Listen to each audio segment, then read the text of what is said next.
ఈరోజు ఇంటర్వ్యూలో మనతో పాటు ఆప్ పార్టీ నుంచి నేషనల్ అడ్వైజర్ సుధాకర్ గారు ఉన్నారు. ఇప్పుడు దేశవ్యాప్తంగా నడుస్తున్న ఒక పెద్ద చర్చ ఏంటంటే Yes, cockroach party. I am also cockroach అనాల్సి వస్తుంది. అంటే మీరు దేశద్రోహే ఖచ్చితంగా. డెఫినెట్గా నేను ఆల్రెడీ కామెడీ పెడితే అది వెళ్ళి ఇటు క్లిక్ అయింది. ఎందులో ప్రొఫెషనల్స్ బూతులు తిట్టాలా? అంతే, వాళ్ళ ప్రొఫెషనల్ ఎక్స్పర్ట్స్. రైట్, అంటే టు బి ఫ్రాంక్, నా లైఫ్ అంతా ఒక మంచి సొసైటీ నిర్మించడానికి అని అనుకున్న దాంట్లో సాధించలేకపోయానన్నది ఒక నిరాశ నాకైతే ఉంది.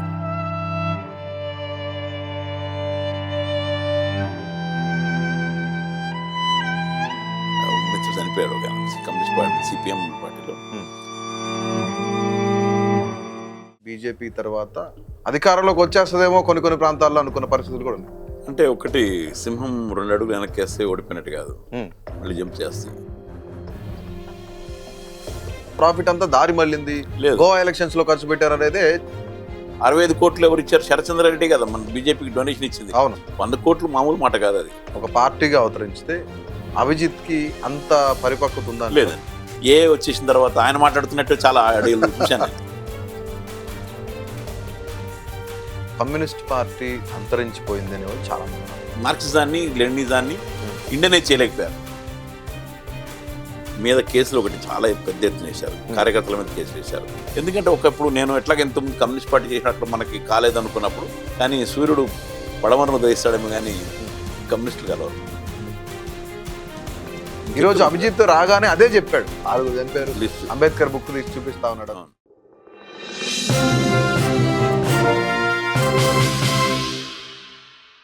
నమస్తే, వెల్కమ్ టు ఆంధ్రప్రభ. నేను మీ జర్నలిస్ట్ వసంత్. ఈరోజు ఇంటర్వ్యూలో మనతో పాటు ఆప్ పార్టీ నుంచి నేషనల్ అడ్వైజర్ సుధాకర్ గారు ఉన్నారు. మాట్లాడదాం. సార్ నమస్తే. నమస్తే అండి. సార్ ఎలా ఉన్నారు? Doing well. అవునా?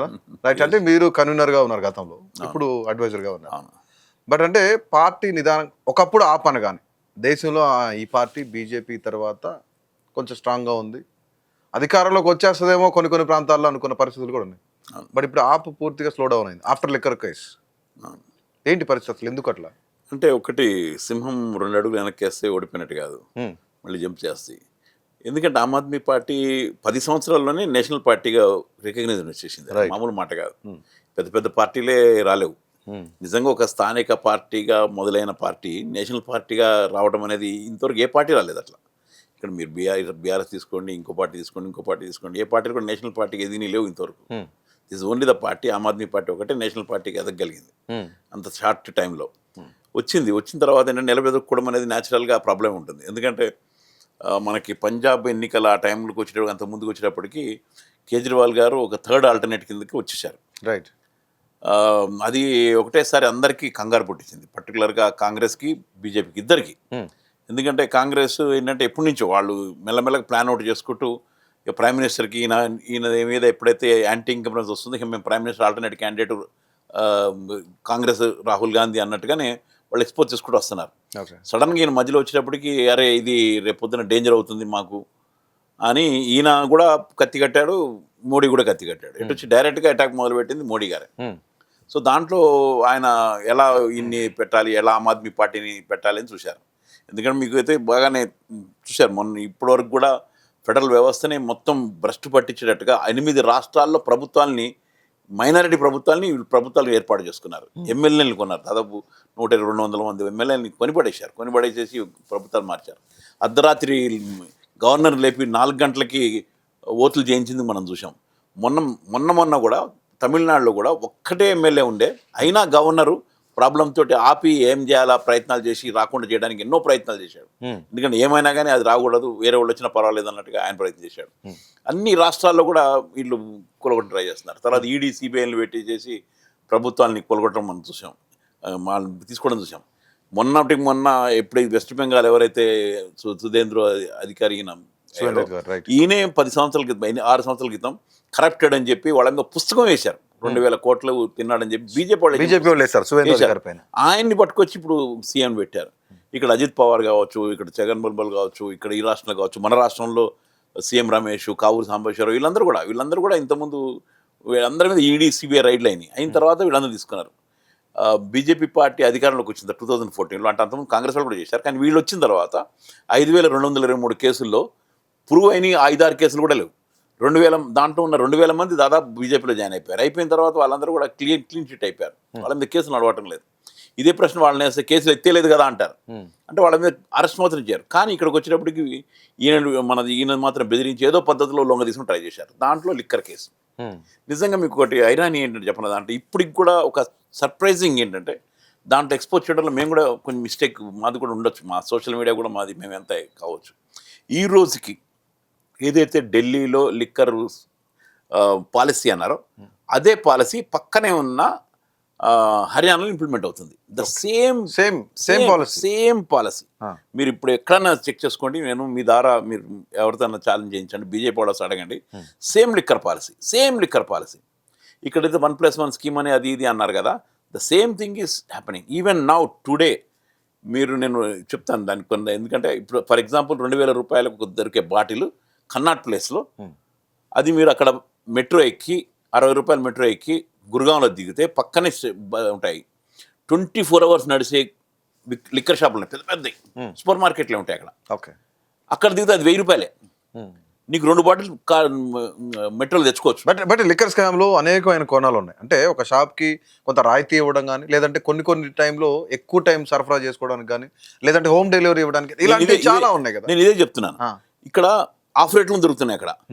అసలు ఈ రోజు ఫర్ ఎగ్జాంపుల్ ఢిల్లీలో 1,00,000 లీటర్లు కన్జ్యూమ్ అవుతాయి. ఈరోజు 1,00,000 లీటర్ల నుంచి దాదాపు 75,000 లీటర్లు ఇప్పుడు ఈ రోజు కూడా పక్కన తెచ్చుకుంటున్నారు హర్యానా నుంచి. ఓకే, పక్కన రాష్ట్రం నుంచి. లాస్ట్ వరకు ఈ రాష్ట్రానికే కదా, ఎందుకంటే దే ఆర్ కన్జ్యూమింగ్ హియర్. ఎందుకంటే అక్కడ తక్కువ దొరుకుతుంది. సో అందుకని ఈ గవర్నమెంట్ ఏం చేసిందంటే ఎందుకు ఇది మనమే అమ్మకూడదు అని చెప్పి ఆ సేమ్ స్కీమ్ని ఇంప్లిమెంట్ చేయడం ట్రై చేశారు. తక్కువ రేట్లు ఇచ్చేసేసి ఎక్కువ లాభం, అంటే ఎక్కువ సేలింగ్ ఉంటుంది, తక్కువ మార్జిన్ ఉంటుంది, బట్ ఎక్కువ సేల్ అవుతుంది. ఐరన్ ఏంటంటే అంతకుముందు 4,000 కోట్లు వచ్చే లాభం 8,000 కోట్లు వచ్చింది ఆ 8 నెలల్లోనే. లాభం వచ్చిన తర్వాత కూడా దాన్ని బ్యాన్ చేసి లిక్కర్ స్కామ్ అని పెట్టి దానికి పెట్టారు. The same. బట్ ఇక్కడ డబ్బులన్నీ అంటే policy okay, but perfect policy తీసుకొచ్చారా అనుకుందాం ఫర్ ఎగ్జాంపుల్.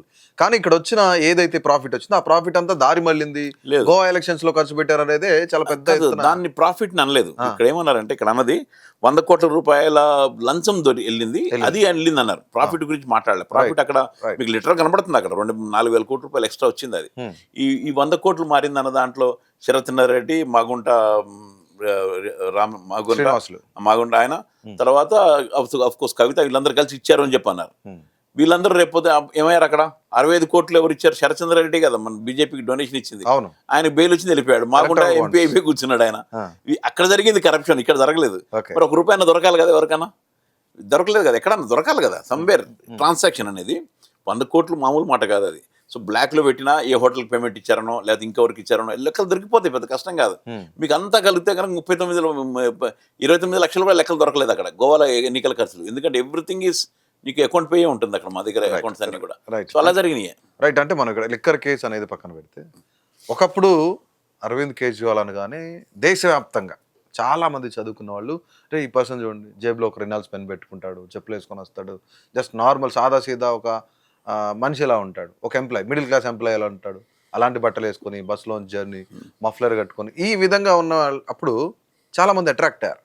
బట్ వన్స్ ఆయన సీఎం అయిన తర్వాత, అంటే దేశ చరిత్రలో ఒక్కసారి గమనిస్తే సీఎంగా ఉండి రాజీనామా చేసి మళ్ళీ సీఎం అయిన వ్యక్తి కేజ్రీవాల్, ఓన్లీ 1%.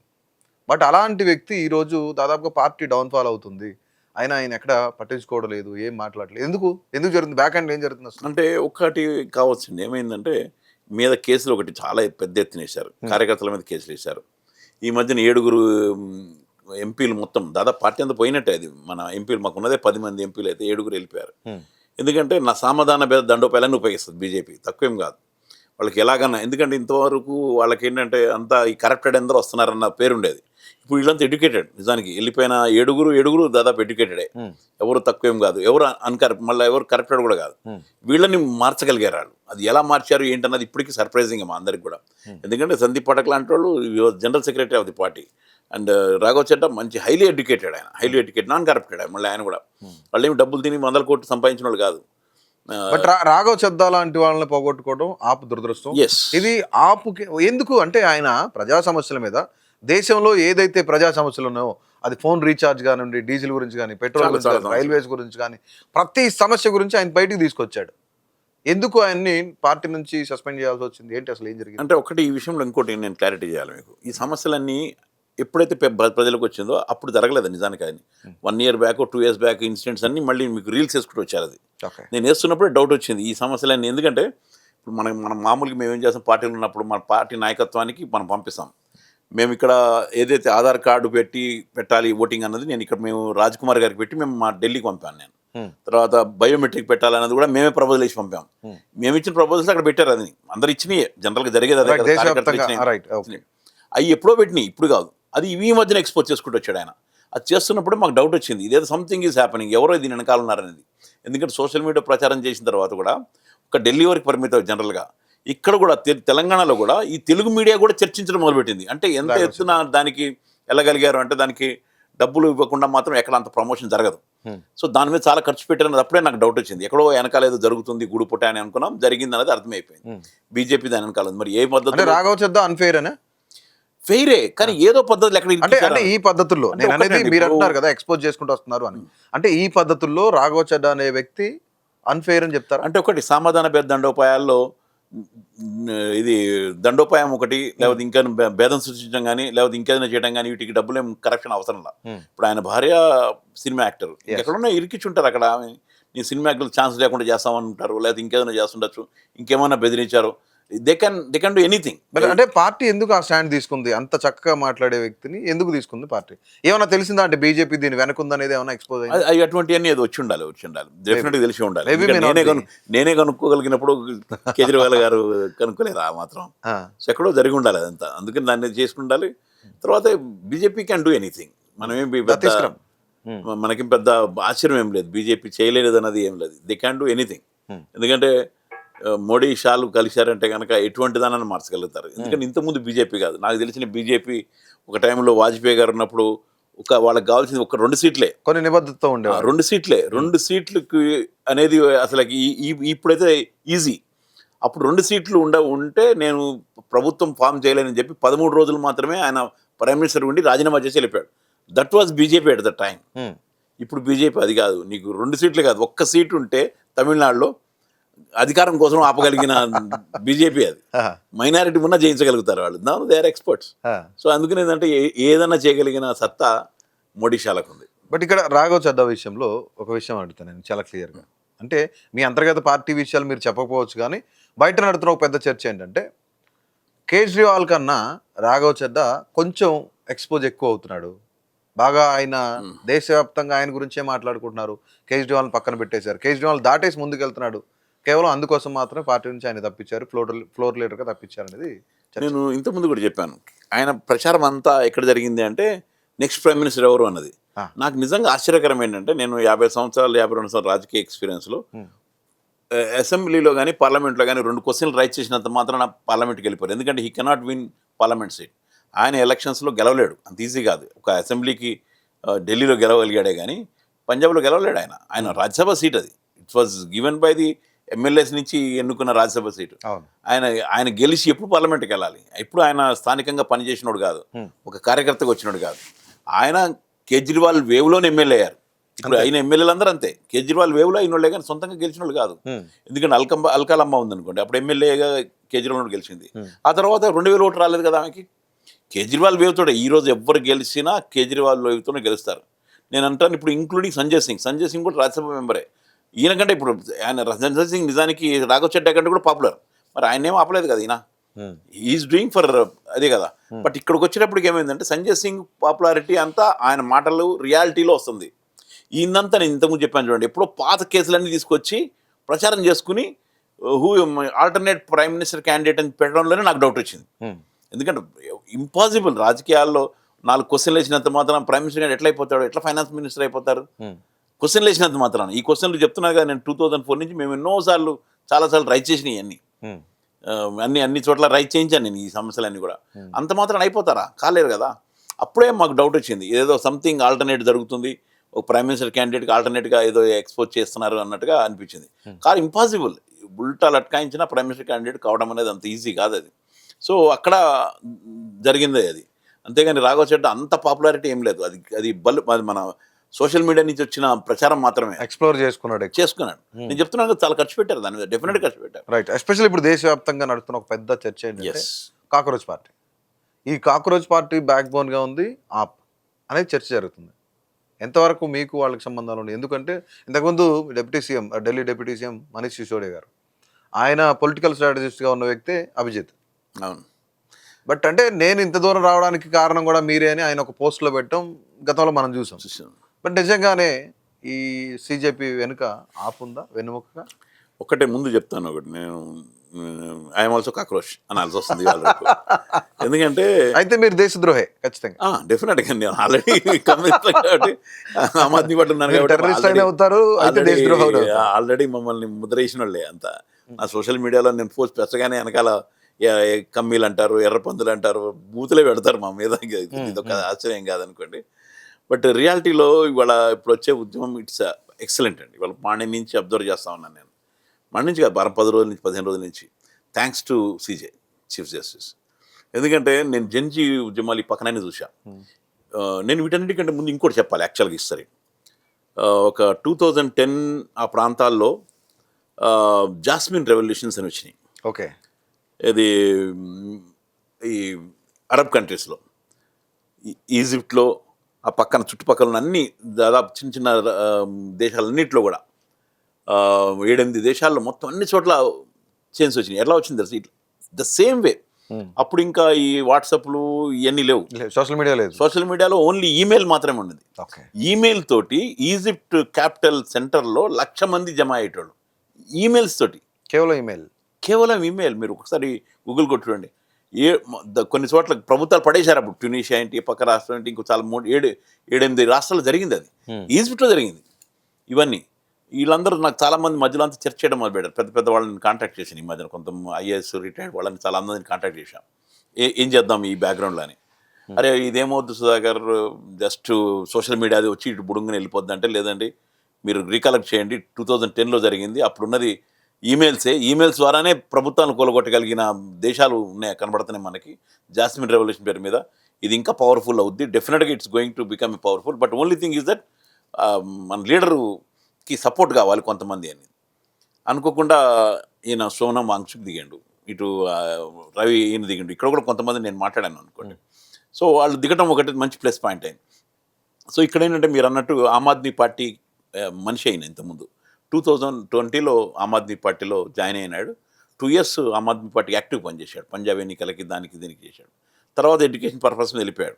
తర్వాత మొన్న డిక్లేర్ చేశాడు ఆయన ఇంటర్వ్యూ చూసిన నేను, I'm not belongs to any party, దీనికి పార్టీలను ఆపాదించబాకండి, నేను ఉన్నాను నిజమే, I was in Aam Aadmi Party, నాకు భావాలు మాత్రం మంచి భావాలన్నీ జనాలు ఉండాలన్నదే ఉన్నది, కానీ దీనికి ఏ పార్టీని పెట్టద్దు, అందరు రెండేని కూడా అనౌన్స్ చేశారు వాళ్ళు. సో ఇక్కడ ఇప్పుడైతే పార్టీలో యాక్టివ్ లేడు ఆయన. ఓకే. సో ఇప్పుడున్న పార్టీలో ఇప్పుడున్న స్పోక్స్ పర్సన్ కూడా ఇద్దరు మళ్ళీ ఆమ్ ఆద్మీ పార్టీ వాళ్ళు, దాంట్లో వాళ్ళు ఇంతకుముందు దీంట్లో పనిచేసిన వాళ్ళు. సో దీనికి ఆయన ముందు నుంచి చెప్తున్నాను, దీంట్లో ఎవరైనా రావచ్చు ఎవరైనా పోవచ్చు అన్నది. ఎందుకంటే ఒకప్పుడు నేను ఎట్లాగ ఎంతోమంది కమ్యూనిస్ట్ పార్టీ చేసిన అక్కడ మనకి కాలేదనుకున్నప్పుడు దీంట్లోకి వచ్చాం. నాకు ఇంట్రెస్టింగ్ పాయింట్ ఏంటంటే, నాకు ఒక వాయిస్ బాగా గుర్తుంది. సీతారామేశ్వరి గారు సిపిఎం సెక్రటరీ ఉన్నప్పుడు నాకు మంచి మిత్రులు ఆయన, మేము ఆ పీస్ అండ్ సాలిడారిటీ కలిపి పనిచేస్తాం. ఆయన నాతో ఒకసారి మాట్లాడుతూ ఏదో అన్నాడు, ఎర్ర జెండా లేకుండా ఎర్ర జెండా పనులన్నీ చేస్తుందయా ఆమ్ ఆద్మీ పార్టీ, ఇక్కడ ఢిల్లీలో కూర్చొని మాట్లాడేటప్పుడు అన్నాడు, ఎర్ర జెండా లేకుండా అని. 2-3 నిమిషాలు స్టేట్మెంట్ కూడా ఇచ్చాడు ఆయన దాని మీద. అది నాకు బ్రెయిన్లో కూర్చుని పోయింది అప్పుడే. తర్వాత అనుకోకుండా నాకు ఎందుకు అవకాశం వచ్చింది, నేను అటు వెళ్ళాను నేను దానికి. బట్ ఆ తర్వాత మీరు అన్నట్టుగా ఆమ్ ఆద్మీ పార్టీని నొక్కేయటము, ఇటు ప్రాబ్లం రావటం, ఇటు కాంగ్రెస్ కూడా చేయటం, ఈ రాజకీయాలు కొట్టుకు ఇబ్బంది పడిపోతూ ఉంది ఇప్పుడు ఆమ్ ఆద్మీ పార్టీ. ఈ టైంలో ఈ చుట్టుపక్కలంతా మార్పులు వచ్చినాయి మనకి, ఇటు నేపాల్ కానీ, బంగ్లాదేశ్ కానీ, శ్రీలంక కానీ. జెన్జీ మీద అనుకున్నప్పుడు జెన్జీ అనేది అంత మామూలు సాధ్యం కాదు. నేను అన్నమూట రెవల్యూషన్ కూడా చిన్న చిన్న దేశాల్లో సాధ్యం అవుద్ది, పెద్ద దేశం ఎలా సాధ్యం అనుకున్నప్పుడు అదే అంటున్నాను కదా, thank to chief supreme court judge గారు. అనుకోకుండా బాంబే వేసిండు ఆయన, అనుకోకుండా లీడ్ ఇచ్చిండు ఆయన, ఇచ్చింది ఇది కాక్రోచ్ అనడమే. అది అంటమేంది, ఆయన ఏదో కామెడీగా పెట్టడం ఏంది, జస్ట్ అంతే. మీలాగే ఉన్నాడు దాదాపు మన నాయన కూడా, అభిజిత్ కూడా జస్ట్ ఊరికి కామెడీగా పెట్టాడు. అది కామెడీ పెట్టింది, క్లిక్ అయిపోయింది అది. ఆయన కూడా అనుకోలేదు, there was no plan at all. Just పెట్టండి, అన్ఎడ్యుకేటెడ్ అందరూ పెట్టండి, సెల్ ఫోన్లో టైం పాస్ చేసే వాళ్ళందరూ కూడా జాయిన్ కండి అని పెట్టాడు. ఆయన అన్నది అదే, సెల్ ఫోన్లో టైం పాస్ చేసేవాళ్ళు అందరూ కూడా జాయిన్ కండి అన్నాడే కానీ ఏదో కామెడీ పెడితే అది వెళ్ళి ఇటు క్లిక్ అయింది. నిజంగా ఇంతమంది రావడం అనేది అంటే పబ్లిక్లో ఉన్న ఆక్రోషం, నేను ఈ పొద్దు నుంచి ఇంటర్వ్యూస్ అవి చూస్తున్నాను, అక్కడ మాట్లాడుతున్నప్పుడు ఆక్రోషం చాలా ఉంది. ఎందుకంటే ఇప్పుడు నేను కూడా చెప్తున్నాను కదా, నేను ఇంత పార్టీలో ఉండి నేను ఏదైనా మెసేజ్ పెడదామంటే కనుక వేట కుక్కలాగా మీద పడుతున్నారు. They are professionals. మీద పడి బూతులు తిట్టడమే, అసలు ఫ్యామిలీని కూడా తిట్టేస్తారు. సైలెంట్ అయిపోవాల్సి వస్తుంది. ఎందులో ప్రొఫెషనల్స్ బూతులు తిట్టాలనా? అంతే, వాళ్ళు ప్రొఫెషనల్ ఎక్స్పర్ట్స్. ఎందుకంటే మనకి సైకలాజికల్గా దెబ్బతినేస్తాం. ఎందుకు అనిపించుకోవాలి, ఫ్యామిలీ ఎందుకు అనిపించుకోవాలనిపిస్తుంది. వాడు ఇటువంటి వాడు అట్లా అంటాడు అసలు చేస్తుంటారు. అప్పుడు అనిపిస్తుంది అసలు ఎందుకున్నాం రా ఇండియాలో అనిపిస్తుంది. అంత బాధ అనిపిస్తుంది ఒక్కసారి. ఫైట్ చేయలేమేమో అనిపిస్తుంది ఒకసారి. అప్పటికి మాకు చేతనైనంత ఫైట్ చేస్తూనే ఉంటాం దీని మీద. ఆ టైంలో ఈ కాక్రోచ్ పార్టీ రావడం, దానికి ఇంతమంది సపోర్ట్ రావడం, దానికి చాలా చూస్తున్నాం, చాలా మంచి సపోర్టింగ్గా మాట్లాడుతున్నారు. బట్ చాలా మంది కొంతమంది అనలిస్టులు కానీ కొంతమంది ప్రొఫెషనల్స్ కానీ వీళ్ళంతా ఏం చెప్తున్నారంటే, నేపాల్ కానీ శ్రీలంక, బంగ్లాదేశ్ ఇలాంటి ప్రాంతాల్లో జంజీ ఉద్యమాలు వచ్చినాయి, ఆ దేశాలకు మంచి జరగవచ్చు, చెడు జరగవచ్చు. బట్ మనలాంటి అతిపెద్ద ఆర్థిక శక్తికి బట్ ఇలాంటి జంజీ ఉద్యమాలు అనేవి రాకూడదు, వస్తే కొంత ముప్పు ఉంటుంది దేశానికి అని చెప్తున్నారు. నిజంగా ఎంతవరకు ఇది ముప్పు ఉంటుంది, ఎంతవరకు? నేను అదే ఇంతకుముందు చెప్పింది, ఎట్లా వస్తుంది అని నేను కూడా మీరు చెప్పిన పద్ధతిలోనే అందరూ ఆలోచించింది అంటూ ఆలోచించిన. అదే చెప్తున్నాను కదా, థ్యాంక్స్ టు ఈయనని కలిపింది, దీనికి ఒక అంకురార్పణ చేసింది ఆయన. ఇప్పుడు అనుకోకుండా ఒక శక్తి తయారవుతా ఉంది ఆల్టర్నేట్గా. ఒక ఆల్టర్నేటివ్ ప్రకృతి పెడుతుంది మనకి, సొసైటీనే పెట్టేస్తుంది.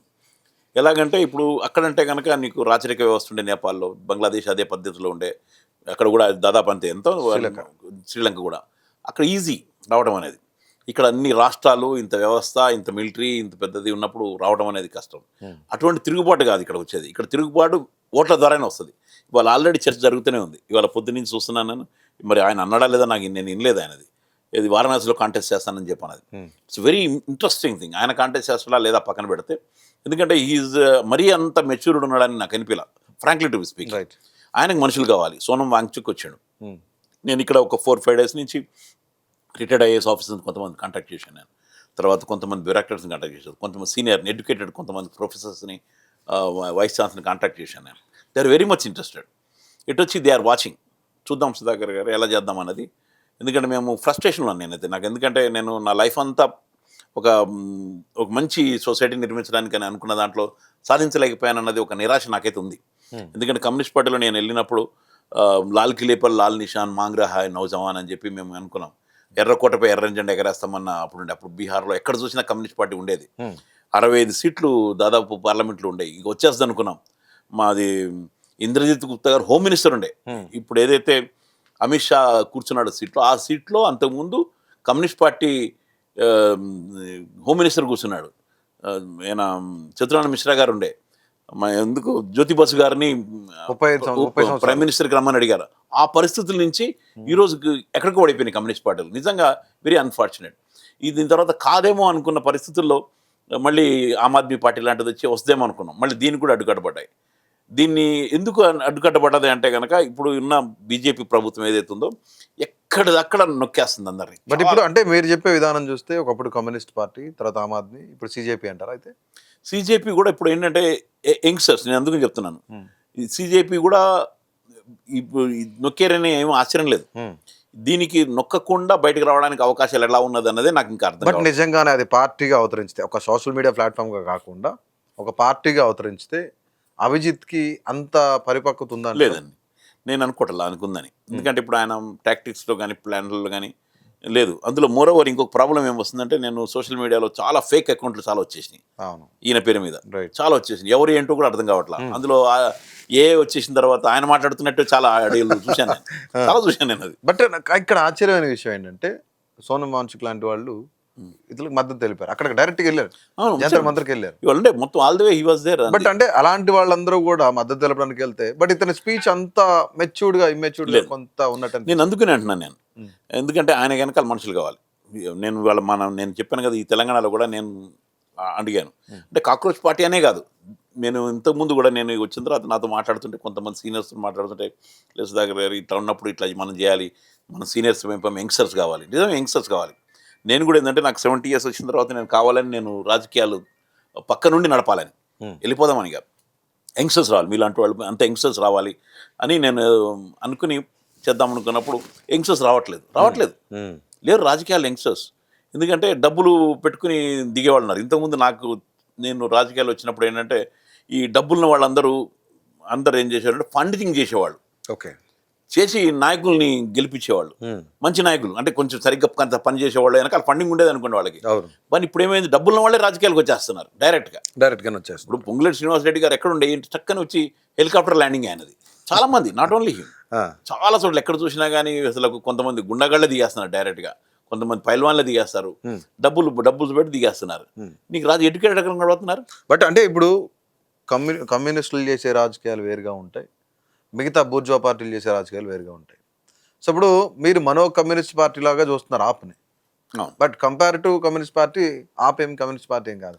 బట్ అంటే కమ్యూనిస్ట్ పార్టీలో ఉన్నప్పుడు పరిస్థితులకి ఇప్పుడున్న రాజకీయ పరిస్థితులకి తేడా ఏం చెప్తారు? అదే నేను ఇందుకు చెప్పేది, తేడా డెఫినెట్గా ఉంది.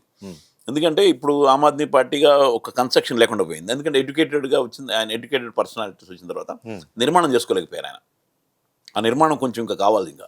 ఎందుకంటే 10 years జస్ట్ అది 10 ఏళ్లలో 2 రాష్ట్రాల్లో అధికారంలో 3 నెలలు అసలు వచ్చిన సంవత్సరంలోనే అధికారం రావడం అనేది మామూలు మాట కాదు, నిలబెట్టుకోవడం అనేది. ఇక్కడ సాధ్యమైంది మనకి, ఇక్కడ చంద్రబాబు నాయుడుకి ఎన్టీ రామారావుకి సాధ్యమైంది. ఆయన ఏంటంటే అపరచానికుల్లాగా ఈయన చంద్రబాబు నాయుడు పనిచేశాడు తర్వాత పార్టీ నిర్మాణంలో. ఇప్పటికి మంచి నెట్వర్క్ ఉంది ఆయనకి, చాలా మంచి నెట్వర్క్ అయితే డెఫినెట్లీ. ఎందుకంటే ఆయన వెనకాల నుండి నడిపిందంతా ఈయననే, నిర్మాణం చేసి పార్టీ నిర్మాణం చేసి బూత్ వర్క్ లెవెల్ తీసుకెళ్ళి చేయడం అనేది సాధ్యం. ఇక్కడ కూడా చేశారు. ఇంకా మా పార్టీ ఇంకా నిర్మాణం అంతవరకు వస్తుంది, చేయాలని మేము ప్రయత్నాలు చేస్తున్నాం. రైట్. అంటే ఇప్పుడు కమ్యూనిస్ట్ పార్టీ అంతరించిపోయింది అనేవాళ్ళు చాలా మంది ఉన్నారు, కమ్యూనిస్ట్ పార్టీలో జాడే లేదనే వాళ్ళు చాలా మంది ఉన్నారు. అంటే ఒకప్పుడు 65 స్థానాలు, ఒకప్పుడు పశ్చిమ బెంగాల్లో జ్యోతి బసు గారు 30 సంవత్సరాలు ఏకదాటికి పరిపాలించారు, పక్కన కేరళలో 10 ఏళ్ళు పరిపాలించారు పినరాయి విజయన్ గారు. బట్ ఆ స్థాయి నుంచి పూర్తిగా ఈరోజు దేశంలో ఎక్కడా కూడా కమ్యూనిస్ట్ పార్టీ అధికారంలో లేదు. బట్ పార్లమెంట్లో కానీ అటు రాజ్యసభలో కానీ చాలా తక్కువ మంది లేరు అసలు. బట్ ఇప్పుడు అంటే కమ్యూనిస్ట్ పార్టీలు అంతరించిపోతున్నాయి, ఇక అసలు వాటి జాడే లేదు, భారతదేశంలో కమ్యూనిస్టులే ఉండరు అనుకుంటున్న వాళ్ళకి ఏం చెప్తారు? ఇప్పుడు ఈరోజు అక్కడ ప్రదర్శన చూస్తే మీకు అనిపిస్తుంది అది it's nothing but A communist party అనిపిస్తుంది. కమ్యూనిస్ట్ పార్టీ స్లోగన్సే ఉన్నాయి అక్కడ అంతా, మీరు అబ్జర్వ్ చేయండి. ముందు నుంచి జేపీ దగ్గర నుంచి మొదలు పెడితే చివరి వరకు అయ్యే ఉన్నాయి. మళ్ళీ వీళ్ళని ఇదే బీజేపీ వాళ్ళు, ఇదే పేపర్ వాళ్ళు ఏమన్నా తుకడే గ్యాంగ్ అంటున్నారు వీళ్ళని ఆల్రెడీ. అంటే ఏమన్నా కమ్యూనిస్ట్ వాళ్ళనే కదా అనేది, వాళ్ళు తుకడే గ్యాంగ్ అనేది, నక్సలైట్స్ అనేది కమ్యూనిస్టులు అని అంటారు. ఇప్పుడు అక్కడ ఉన్న స్లోగన్స్ అన్నదే, నేను అదే చెప్తున్నాను ఇంతకుముందు. మన కమ్యూనిస్ట్ పార్టీలు అంతరించిపోతున్నాయి, ఎందుకంటే దాంట్లో సీనియారిటీలు పెద్ద వాళ్ళు అయిపోయి అదొక సమస్యలు ఇరుక్కుపోయారు అంతా. ఎందుకంటే మార్క్సిజాన్ని లెనినిజాన్ని ఇండియనైజ్ చేయలేకపోయారు. ఇప్పుడు మన చైనీస్ వంటకాలు వచ్చి ఇక్కడికి వచ్చిన తర్వాత చైనీస్ వంటకాలు డైరెక్ట్ మనం తినలేము, చైనీస్ వంటకాన్ని మార్చేస్తారు ఇక్కడ తగ్గట్టుగా. బట్ కమ్యూనిజంలోకి వచ్చేటప్పటికి మార్క్సిజాన్ని లెనినిజాన్ని మనకు కాపాడుగా చేయలేకపోయాం. ఎందుకంటే అదే పడికట్టు పదాలతోటి, అదే బుర్జువా పదాలతోటి, అదే పద్ధతులతోటి సినిమా పోసిన ట్రెండింగ్ లోకే వెళ్ళిపోయాం. ఆ మార్క్స్ లెనిన్ గురించి చెప్తాం కానీ ఇక్కడ చెప్పుకోవడానికి అంటే ఇప్పుడు ఏంటి చివరి దశలో ఉన్నాయా నిజంగానే? లేదు, నేను అదే చెప్తున్నాను కదా. ఇప్పుడు యాక్చువల్గా ఏంటంటే దీన్ని పట్టుకోవడంలో కమ్యూనిస్ట్ పార్టీలు ఫెయిల్ అయినాయి. తర్వాత 30 పార్టీలు కావడం, అన్ని ముక్కలు అయిపోయినాయి, పార్టీలు అన్ని ముక్కలు అయిపోయినాయి. నక్సలిజం వైపు వెళ్ళిపోవడం జరిగిపోయింది. దానివల్ల ఉందే కానీ పబ్లిక్లో మాత్రం ఈ రోజు కూడా అదే. ఇప్పుడు ఈ కాక్రోచ్ పార్టీకి వచ్చిన అది, ఇప్పుడు కాక్రోచ్ పార్టీ అంటే that nothing but left ideology. Secularism మాట్లాడుతున్నారు, everything they are talking, socialism మాట్లాడుతున్నారు, మొత్తం అయ్యే మాట్లాడుతున్నారు అంతా. నీకు క్యాస్ట్ గురించే మాట్లాడుతున్నారు అందరు అక్కడ. ఇవన్నీ లేకుండా ప్రజలతోటి సమస్య రావాలన్నారు, మామూలు ప్రజలు ఎన్నుకోవాలంటున్నారు, డబ్బులు లేకుండా రాజకీయాలు రావాలంటున్నారు. The same policy communist. ఎటు వచ్చి అక్కడ మార్క్సిజం పేరు చెప్తారు, ఇక్కడ లేకుండా చెప్తున్నారు. బట్ అంటే ఇప్పుడు దేశం మనం ఇప్పుడు ఏఐ కూడా వాడుతున్నాం, ఒక మనిషి లేకుండా ఆ మనిషిని సృష్టించి మనం మాట్లాడించగలుగుతాం. అవును, ఇలాంటి ట్రెండింగ్ వచ్చినా సరే ఇంకా మావో సిద్ధాంతాలను, మావోయిజమనో, లెనినిజమనో, లేదంటే బూర్జువా భాషను, ఇంకా అక్కడే ఎందుకు కమ్యూనిస్టులు ఆగిపోతారు, ముందుకు రారా? పడికట్టు పాలతో అండిపోయారు. నేను అదే అందుకని నేను మామూలుగా నేను కమ్యూనిస్ట్ పార్టీ ఉన్నప్పుడు అంతా కూడా చెప్పింది ఒకటే, 60-65కి వచ్చిన తర్వాత జనరల్గా ఏంటంటే మనకి రిటైర్మెంట్ ఎందుకు చేస్తారు, కొంచెం ఏజ్ వచ్చిన తర్వాత చేసేసి యంగ్స్టర్స్ని పట్టుకొస్తూ ఉంటారు, తీసుకురావాలి. అది లోపించింది కమ్యూనిస్ట్ పార్టీలో, అన్ని పార్టీలు పైన సిపిఐ సిపిఎం మొదలు పెట్టుకుని కింద అన్ని గ్రూపుల్లో సీనియర్ లీడర్లే, అంతా అబౌవ్ 70లే, మీకు బిలో కనబడరు, అంత అబౌవ్ 70s ఎబోనే ఉంటారు. మీరు అందరిని చూడండి, యంగ్స్టర్స్ ఎక్కడా లేరు, చాలా తక్కువ. కేరళలో కొద్దిగా ప్రయత్నాలు చేస్తే కొంత యంగ్స్టర్స్ ఉన్నారే కానీ ఇది ఎమ్మెల్యేలు కానీ ఎంపీలు కానీ. అవును. బట్ సీనియర్ లీడర్లు అంతా మీకు ఓల్డేజే. ఓల్డ్ ఏజ్ వచ్చిన తర్వాత ఏమవుతుంది, రేపొద్దున ఏదైనా ధర్నా చేద్దాం అనుకుంటే కనుక మీరు వచ్చి ఫర్ ఎగ్జాంపుల్ మీరే ఉన్నారు అనుకోండి, సో అక్కడ చలో మా పని జాయింగే అంటే ఇప్పుడు వద్దులే ఒక మెమోరాండం పడేద్దాం అంటాం, అయిపోయింది, కథం అయిపోతుంది మూమెంట్. ఆ స్పిరిట్, ఆ ఉత్సాహం, పరిగెత్తడం ఉండదు, ఆ యంగ్స్టర్స్లో ఉండే ఉత్సాహం ఉండదు. అదే పక్క నుండి చేసినాడు, వెళ్ళండి వెళ్ళి కొట్టి వేసుకునండి, ధర్నా చేసినండి అంటాం, వెళ్ళి కూర్చోండి ఏం కాదంటాం. ఎందుకంటే నేను కూర్చోవాలంటే నేను ఎండలో కూర్చోలేను, నడవలేను, అందుకు నేను చేస్తాను వద్దులే అంటాను నేను. అదే మీరు ఎలా ఉంటే ఎలా అనగలుగుతాం, అందుకని పక్క నుండి చేయాలని చెప్పి నేను మొదటి నుంచి చెప్తూ వచ్చా, which was not implemented in our party, communist పార్టీలో పర్టికులర్గా. అంటే ఇప్పుడున్న పాత నినాదమే నేను చెప్పేది. ఒకప్పుడు కులాలు పరిపాలించిన దేశాన్ని, మతాన్ని పరిపాలించిన దేశాన్ని, ఈ రెండు కులాలు మతాలు పరిపాలించిన తర్వాత కమ్యూనిస్టులే పరిపాలిస్తారనే నానుడు ఉండేది. వాడు ఇప్పుడు ఆ అవకాశమే కనిపిస్తుంది అసలు ఏమన్నా, రైట్? అంటే టు బి ఫ్రాంక్, ఒకప్పుడు ఇదే నినాదం కమ్యూనిస్టులు ఎత్తుకున్నారు, బట్ స్టిల్ నౌ అదే మాట చెప్తున్నారు. కానీ అసలు కమ్యూనిస్టులు పరిపాలించే అవకాశం ఉందా, కనిపిస్తుంది ఏమన్నా? అసలు నాకైతే కనబడటం లేదు. ఎందుకంటే ఎప్పుడు అవుద్ది అంటే, ఇది నేను మొన్న కూడా ఏదో మన మిత్రులు ఒక ఆయన మిత్రుడు చనిపోయాడు, ఒక కమ్యూనిస్ట్ పార్టీ సిపిఎం పార్టీలో. అయితే దాంట్లో వెళ్ళినప్పుడు మన సీనియర్ జర్నలిస్టు ఆయన పాశ్యం యాదగిరి, నా క్లాస్మేట్, మేము 10th ఇంటర్మీడియట్ చదివినాం. రైట్. ఏదో మాట్లాడుకుంటూ కమ్యూనిస్టులు కలిసి అయితే ఒకటే చోటనాయో ఇటువంటి సంతాప సభల్లో అనుకున్నాం, అంతే. ఒకళ్ళనొకళ్ళు చేసుకోవడం కలిస్తే మాత్రం ఒక ఆల్టర్నేట్ వస్తుంది. కానీ సూర్యుడు పడమరను ఉదయిస్తాడేమో కానీ కమ్యూనిస్టులు కలవరు. అది సిద్ధాంతపరంగా అప్పుడే ఇడిపోయారు వాళ్ళు, అటు చైనా రష్యా అని ఇడిపోయారు. ఇడిపోయిన తర్వాత ఇంతవరకు కలవట్లేదు. కలిస్తే మాత్రం ఒక అద్భుతం క్రియేట్ చేయొచ్చు. బట్ అయినా ఇప్పుడు యంగ్స్టర్స్ లేరు. బట్ అంటే నా ఉద్దేశం ఏంటంటే, అంటే నేను కూడా గతంలో విద్యార్థి ఉద్యమంలో నేను కూడా పార్టిసిపేట్ చేశాను కాబట్టి నా ఉద్దేశం ఏంటంటే, ఎవరైతే 60 ఏళ్ళు పైబడిన వాళ్ళు ఉన్నారో వీళ్ళందరూ సలహాదారులు మాత్రమే పెట్టాలి, ఉండాలి. మిగతా జంజీ కిడ్స్ కానీ లేదంటే యూత్ అందరినీ కూడా ప్రమోట్ చేయాలి. ఎందుకంటే నేను పెట్టినప్పుడు కూడా చెప్పాను, 2 సార్లు పోటీ చేసి మళ్ళీ ఇంకోసారి వెళ్ళకూడదని పెట్టాం. అయితే యంగ్స్టర్స్ రావాలి కదా. ఇప్పుడు రాజకీయాల్లో ప్రతి ఒక్కడికి ఒక అధికారం రావాలని ఉంటుంది, లేకపోతే ఎందుకు అధికారం ఉంటే ఎక్కువ పని చేయొచ్చు అని. రైట్. సో దానికి రావడానికి అడ్డుపడతా ఉంటారు సీనియర్ లీడర్లు, ఈవెన్ పొజిషన్స్కి రావడానికి కానీ వాటన్నిటికి కూడా. అందుకని 60-65 వచ్చిందో పక్కకు కూర్చోండి, మీరు అడ్వైజర్స్కి ఉండొచ్చు కదా అంటాను నేను. అందుకని నేను మాత్రం ఇక్కడ ఈ పార్టీకి వచ్చిన తర్వాత చెప్పాను, నేను 70కి వచ్చేసిన. నేను 70కి వచ్చిన తర్వాత నేను ఒక్క రోజు కూడా ఉండను కరీంనగర్ అని చెప్పి లెటర్ పెట్టి మరి బయటకు వచ్చేసిన. Become as adviser. ఇవ్వచ్చు కదా, తయారు చేయొచ్చు కదా, యంగ్స్టర్స్ని తయారు చేయొచ్చు కదా అంటాను మన సొసైటీకి. అందుకనే ఎనీయో అసలు పాయింట్కి వచ్చినప్పుడు నేను ఒక్కటి మాత్రం చెప్తాను దీంట్లో, ఎందుకంటే మనకి ఈరోజు చాలా important issues cockroach party. I feel that నేను ఇంతకుముందు స్టార్టింగ్ చెప్పాను, ఐఎమ్ ఆల్సో కాక్రోచ్ అని. ఎందుకంటే ఇప్పుడు ఏదైతే ఈ ఫ్రస్ట్రేషన్ ఉన్న స్టూడెంట్స్, యూత్ ఎవరైతే కమ్యూనిస్ట్ పార్టీ, అంటే ఒకటి ఒక ప్రవర్బ్ ఉండేది, యంగేజ్లో కనుక వాడికి కనుక కమ్యూనిస్ట్ భావాలు, లెఫ్ట్ భావాలు లేకపోతే వాడు ఒక మనిషి కాదు, అవును, యువకుడు కాదు. తర్వాత పోకపోతే మళ్ళీ కమ్యూనిస్ట్ కాదనేది ఉంది. బట్ నేను పర్టికులర్గా మాట్లాడేది యంగేజ్ గురించి. డెఫినెట్గా వాడు రెవల్యూషనరీ అది ఉంటాయి. అవన్నీ ఇప్పుడు ఎటు వెళ్తున్నాయి అంటే అణగొడుతున్నారు. ఎక్కడికి వెళ్ళి రామ జన్మభూమి, ఇది జై శ్రీరామనో లేకపోతే దేశభక్తి పేరు మీదనో రెండింటి మీద కన్వర్ట్ చేస్తున్నారు. అందుకనే మార్క్స్ చెప్తాడు మతం మత్తుమందు అని చెప్పని, ఇట్స్ ఓపియం. ఆ మతం మత్తుమందు పేరు మీద ప్రజల్ని విడగొట్టేసేసి మొత్తం చేసే దాంట్లో సక్సెస్ఫుల్గా వెళ్ళగలిగింది బీజేపీ. దాన్ని కౌంటర్ చేయలేకపోయాం. మాట్లాడితే దేశద్రోహులను లేకపోతే అర్బన్ నక్సలైట్లను ఇంకోటి పేరు పెట్టి తుకుడే గ్యాంగ్ అని పెడుతున్నారు. దీన్ని ఎదుర్కోవడానికి ఫెయిల్ అయింది. అనుకోకుండా ఇప్పుడు వచ్చిన జెన్జీ మూమెంట్ అనుకోకుండా క్లిక్ అయింది. అది చాలామంది, ఇంతమంది నాకే ఆశ్చర్యం వేసింది, ఇన్ని కోట్ల మంది ఒక 4 రోజుల్లో 5 రోజుల్లో రావడం ఏంటి అనేది. అంటే పబ్లిక్లో ఉన్న ఫ్రస్ట్రేషన్, ఒక వ్యతిరేకత సడన్గా బయటపడింది. ఎందుకంటే ఇప్పుడు నీట్లో జరిగింది మామూలు ప్రాబ్లం కాదు, ఇదే ఇటువంటి ప్రాబ్లమే గ్లోబల్ అనేది. అనుకుంటా 2018-19లో ఇంటర్మీడియట్లో అవకతవకలు జరిగి వాడు దిద్దటంలో మిస్టేక్ చేశారు. ఇది 100 మార్క్స్ రావాల్సిన కూడా ఫెయిల్యూర్ అయిపోయి దాదాపు 40 మంది పైన ఇద్దరు చనిపోయారు. అప్పుడు అందరితో కలుపుకొని కమ్యూనిస్ట్ పార్టీలు అన్నింటినీ కలిపి లెఫ్ట్ అందరినీ కలుపుకొని మిగతా వాళ్ళని కలుపుకొని నేను ఒక ఉద్యమం చేశాం. ఆ గ్లోబరీనా వాళ్ళని సస్పెండ్ చేయాలని చెప్పి, మళ్ళీ వీళ్ళకి బెనిఫిట్ జరగాలని, మళ్ళీ ఆత్మహత్యలు జరగకూడదని చెప్పి, జరిగిన వాళ్ళకి బెనిఫిట్స్ ఇవ్వాలని చెప్పి ప్రయత్నం చేశాం. The same company now into the NEET. ఇప్పుడు జరిగిన దాంట్లో కూడా అదే గ్లోబరీనా, బట్ పేరు మార్చుకుంది. సమ్ ఎన్పిఏకేనో సంథింగ్ పేరు మార్చి అగైన్ దే ఎంటర్డ్, మళ్ళీ అదే కంపెనీ. సో ఇప్పుడు దీని మీదనే ఇప్పుడు జరిగింది. అంటే అదొక్కటే సమస్య కాదు. ఆయన సీజే గారు అంటాము, వీళ్ళు అంటాము, దాన్ని ఇప్పుడు నీట్ జరగడం ఒకటే పట్టుకుని ఇప్పుడు నీట్ దాని మీదనే ముందు వెళ్తున్నారు. First goal is education minister ఉన్నారు. అంటే ఎడ్యుకేషన్ మినిస్టర్ ఒక్కడు రాజీనామా చేసినంత మాత్రం వ్యవస్థ మారిపోతుంది అనుకోవట్లా. But it's one of the target. ఒక పాయింట్, ఒక చోట విక్టరీ కావాలి.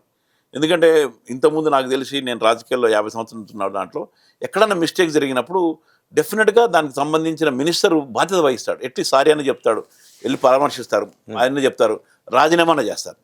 ఇక్కడ ఏమీ లేదు, పైనుంచి బెదిరిస్తారు ఇంకా. ఎందుకంటే 200-300 మంది ట్రైన్ యాక్సిడెంట్ చచ్చిపోతే ఆ మినిస్టర్ ఏం లేదు, చాలా హ్యాపీగా వాళ్ళు చాలా ఈజీగా మాట్లాడేసి చెప్తున్నాడు ఆయన ఇంకేదో జరిగిందని. ఇంకేదో జరిగితే కూడా దాని మీద ఎవరు రెస్పాన్సిబిలిటీ తీసుకోరు. అంటే మనం ఈ నెయిట్ గురించి కూడా చూసుకుని ధర్మేంద్ర ప్రధాన్ ఇంతవరకు ఒక సింగిల్ స్టేట్మెంట్ ఇవ్వాలి. ఎందుకంటే వీళ్ళ గవర్నమెంట్ వచ్చిన తర్వాత ఎన్నిసార్లు లీకేజ్లు వచ్చినాయి. అంతకుముందు అంత లీకేజ్ లేదు. ఇప్పుడు నీట్లో జరిగిందంతా 2014 తర్వాతనే జరిగింది. బట్ నిజంగానే ఢిల్లీలో ప్రజలందరూ కూడా కేజ్రీవాల్ అంత పెద్ద ఎత్తున ఎత్తుకొని ఆయన్ని గెలిపించారు. పంజాబ్లో కూడా గెలిపించారు. కాంగ్రెస్ పార్టీ తర్వాత మళ్ళీ జాతీయ పార్టీలో కొద్దిగా ఆప్ బాగుంది అనుకున్న టైంలో ఎందుకు ఆప్ నీట్ పరీక్ష గురించి ఆ నినాదం ఎత్తుకోవడంలో ఫెయిల్ అయిపోయింది అసలు?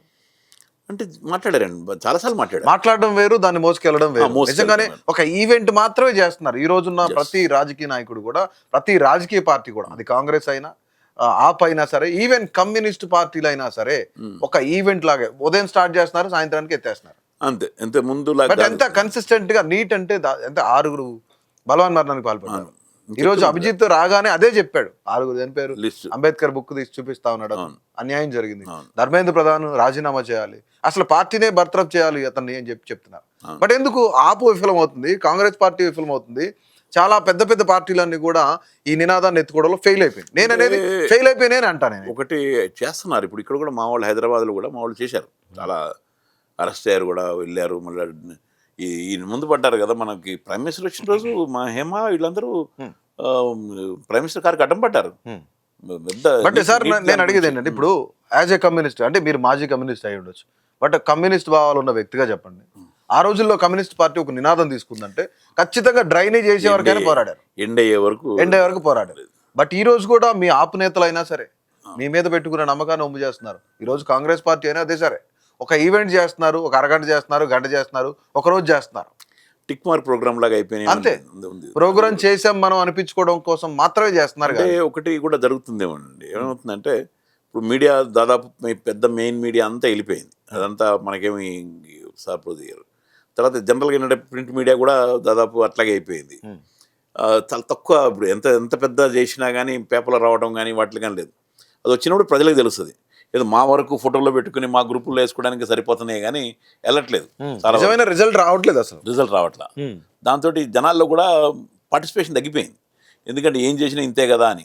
అందుకనే ఇప్పుడు ఫస్ట్ టైం నేను నా మళ్ళీ ఒక్కసారి కొత్తగా ఆశలు చిగురించి చూసి, అంటే నిన్న మొన్నటి వరకు కూడా ఇంకా కాదులే సీజేఎం చేయలేదేమో అనుకున్నాను ఇది ఇది.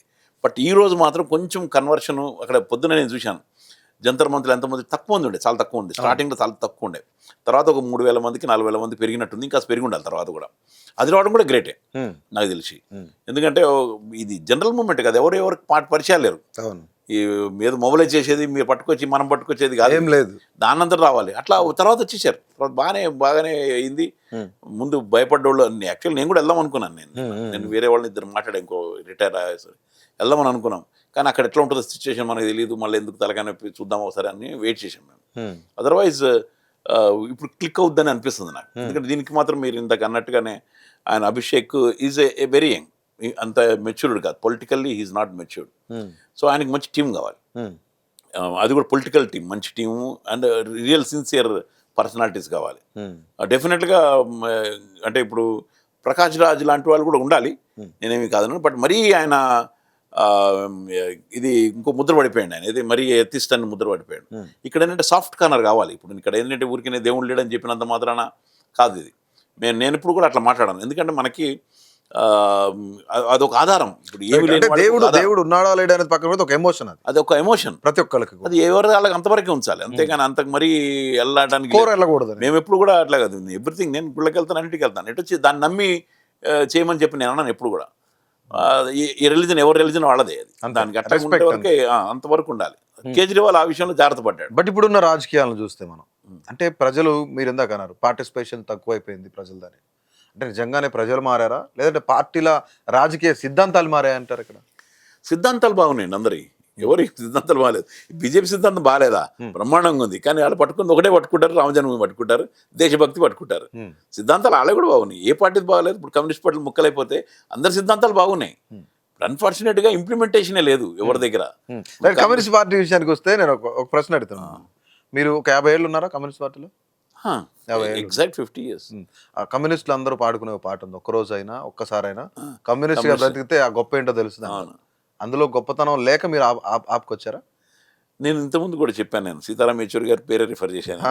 కాదు కాదు, అంటే నేను అనేది ఇప్పుడు కమ్యూనిస్ట్ పార్టీ వేరే, మిగతా పార్టీలు వేరే, రైట్?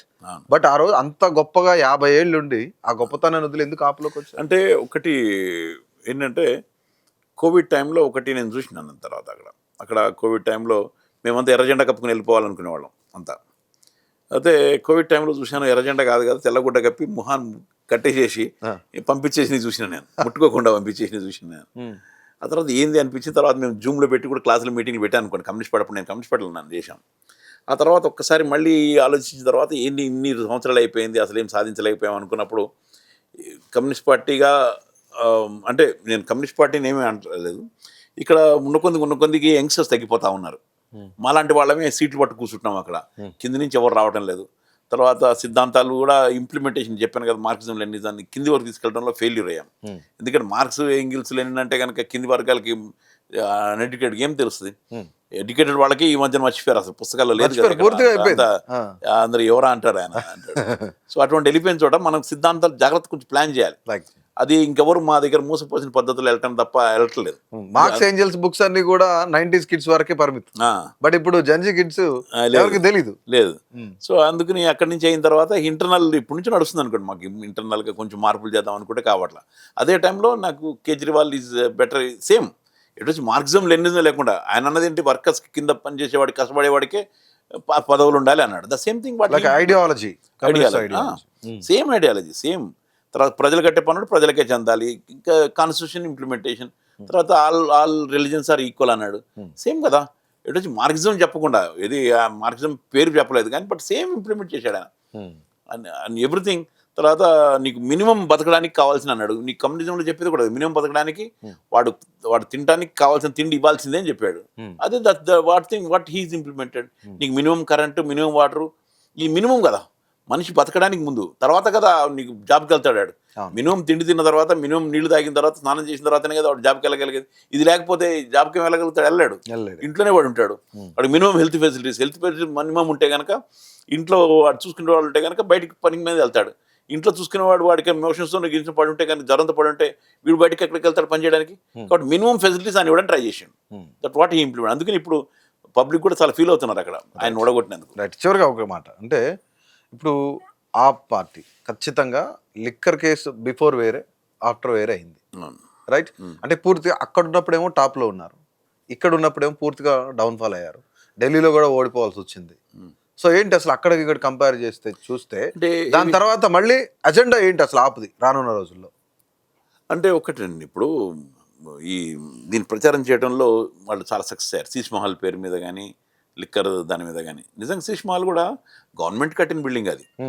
సరే, తర్వాత దాంట్లో ఆయన ఉండకుండా ఉండాల్సింది అంటే ఉండకుండా ఉండాల్సిందేమో కూడా నాకేమో అనిపించింది. కానీ గవర్నమెంట్ అది, గవర్నమెంట్ వదిలేసి వచ్చేసిండు ఆయన. వచ్చేసిన తర్వాత మొన్న కూడా ఎవరో సీనియర్ లీడర్ ఒక ఆయన అడుగుతున్నాడు, ఆయన ఇంకా మంచి శీష్ మహల్ హ్యాపీ ఎంజాయ్గా ఉన్నాడంటే ఏం మాట్లాడుతున్నారని, మీకు ఇంకా ఎక్కడున్నాడండి ఆయన, అప్పుడే వదిలేసి వచ్చేసిండు కదా అన్న. అది ఇప్పుడు తాళం వేసింది. అది ఫోటో తీసి తెలుస్తుంది జనాలకి, అది గవర్నమెంట్ బిల్డింగ్, అది గవర్నమెంట్ కట్టారు బదనాం చేయడానికి అని చెప్పి కాస్త ఎక్కువ సామాన్లు పడేశారు దాంట్లో. అనవసరం ఈయన ఇరుక్కున్నాడు అంతే కదా. ఇప్పుడు గవర్నమెంట్ కట్టిన బిల్డింగ్లో ఇంజనీర్స్ డబ్బులు పెట్టించి కేజ్రీవాల్ గారికి కాస్త ఇది చేసి పెడితే ఆయన హ్యాపీ అవుతాడు అనుకున్నారో, ఎందుకు పెట్టారో కానీ కాస్త ఎక్కువ తక్కువ డెకరేషన్ చేసి ఉంటారు, లోపల కార్పెట్స్ మంచి చేసి ఉంటారు, వేసేసి దాన్ని ఆయన బదనామేయండి ఆయన పోయి. అది చెప్పడంలో మా వాళ్ళు ఫెయిల్యూర్. లిక్కర్ దాంట్లో కూడా ఇందాక చెప్పాను కదా, పక్కన దాంట్లో ఉన్న దాంట్లో సేమ్ ఇంప్లిమెంటేషన్. ఇంకో ఇంపార్టెంట్ ఏంటంటే దాని మీద సంతకం పెట్టింది ఎవరో తెలుసా మీకు? అసలు ఇప్పుడు జనరల్గా అక్కడ బయటికి రావాలంటే ప్రతిదీ గవర్నర్ సంతకం ఉంటేనే పాస్ అవుద్ది. ఇక్కడ ఏం చేశారు, చాలా బిల్స్ ఆపారు కదా మన రాష్ట్రంలో. ఇప్పుడు తమిళనాడు ఆపారా, కేరళలో ఆపారా, అట్లాగే అక్కడ కూడా ఆపొచ్చు కదా ఆ బిల్లు. అక్కడ Anil Baijal BJP governor, he can stop the bill suppose దాంట్లో కరప్షన్ ఉంటే. ఎందుకు ఆపలేదు? ఆయన సంతకం పెట్టిన తర్వాత బయటకు వచ్చింది. మరి ఆయన మీద కేసు కాలేదు కదా. ఓకే. అది ఎవరు రైట్ చేయలే. ఒక మధ్యలో ఒక మన సంజయ్ సింగ్ గారు రైట్ చేశారు ఒకసారి. మరి ఆయన మీద కావాలి కదా, సంతకం పెట్టింది ఆయనే కదా. ఆయన ఆపొచ్చు కదా, దీంట్లో కరప్షన్ ఉందని ఇప్పుడు వీళ్ళందరూ ఆపగలిగినప్పుడు వేరే వేరే వాటి మీద ఆపొచ్చు కదా.